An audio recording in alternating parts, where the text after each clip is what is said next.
There's a lot to be talked about when we talk about monism, dualism, and pluralism. Monism has to do with many ideas, but fundamentally it goes back to pre-Socratic philosophies like that of Parmenides. According to Parmenides, all change, multiplicity, and motion are mere illusions of the senses. True reality is a single, unchanging entity. Change is an illusion. Plato's theory of forms is one of the earliest dualistic ideas. He posited the existence of two distinct realms. The realm of forms is an eternal, unchanging realm of perfect, abstract entities. These forms are the true reality and are only accessible through reason and intellectual understanding. The material world. This is the physical sensory world that we experience. It's a realm of change, imperfection, and imitation. Material objects are imperfect copies of the forms and are constantly changing. Today, when we talk about dualism, we're often talking about the separation between mind and body. Eliminative materialists try to kill it by saying that mental states can be solely explained by physical brain states.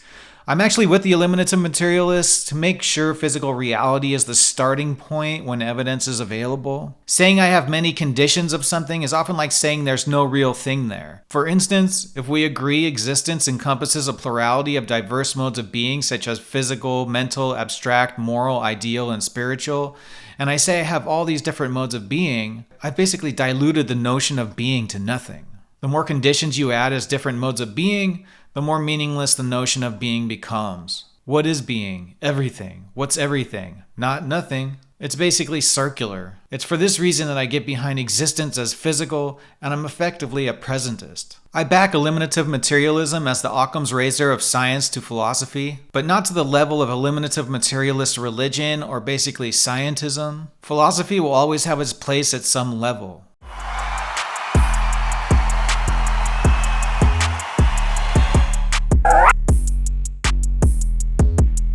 Pluralism is the recognition and acceptance of diversity within a given domain, be it society, politics, or philosophy, or any other field. It asserts that multiple perspectives, values, or systems coexist and are legitimate. Pluralism often emphasizes the coexistence of different groups, ideas, or entities without one dominating or invalidating the others. Pluralism sort of gives off the bad vibe of relativism. Dividing the thing too many times creates contradictory, paradoxical, no-concept concepts. Excessive pluralization is relativization. Different types of pluralism. Epistemological pluralism, cultural pluralism, moral pluralism. I'm not going to spend time on talking about how these are divided up. You sort of understand that the more we divide things up, the closer it gets to relativism. I'm just going to jump to the criticism because I feel that's more important than understanding how different areas are divided up to be pluralistic. Criticism. Criticism of pluralism arises from various perspectives, challenging its assumptions and implications across different domains. Here are some common criticisms. Relativism and truth. Critics argue that pluralism can lead to relativism, where all beliefs and perspectives are considered equally valid, regardless of their truth or merit. This can undermine the pursuit of objective truth and moral standards, potentially leading to a lack of standards for evaluating ideas and practices. Incoherence. Some critics contend that pluralism can be incoherent or internally inconsistent. They argue that if all perspectives are equally valid, then the pluralist's own commitment to pluralism must also be considered equally valid, which could lead to a self-defeating or paradoxical stance. So it's contradictory, basically. No view is more important than any other, so your pluralism isn't a thing. If I say some views are more important, that view can reinforce itself with no contradiction. Intellectual laziness. Critics suggest that pluralism may encourage intellectual laziness or lack of critical engagement with different perspectives. Instead of rigorously evaluating competing ideas, pluralism might promote superficial tolerance or acceptance of diversity without deeper examination or critique. We have to keep critical. We can't allow endless division of concepts to dilute the main focus of universal necessity. Social and political fragmentation.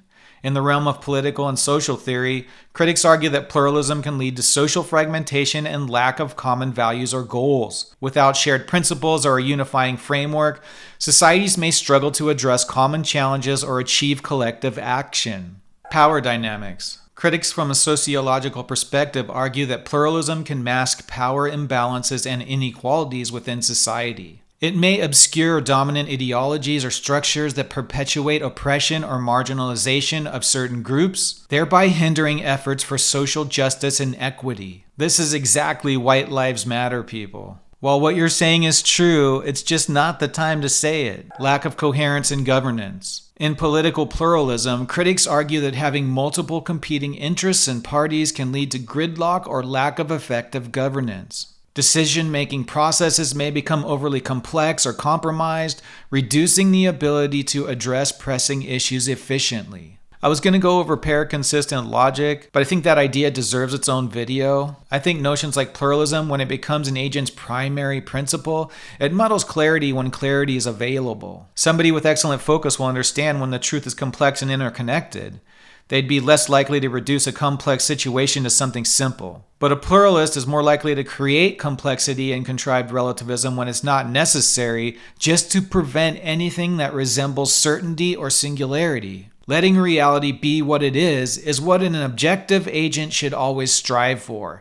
If it can be known, let it be known. If it's complex and conditional, let it be complex and conditional. But in the interest of Magnum Luris, the great law of objectivity, don't reduce when the situation is complex, and don't dilute when the situation is clearly defined. If you like this kind of philosophical subject matter, help us out by liking the video and subscribing to the channel. Welcome to all the new subscribers.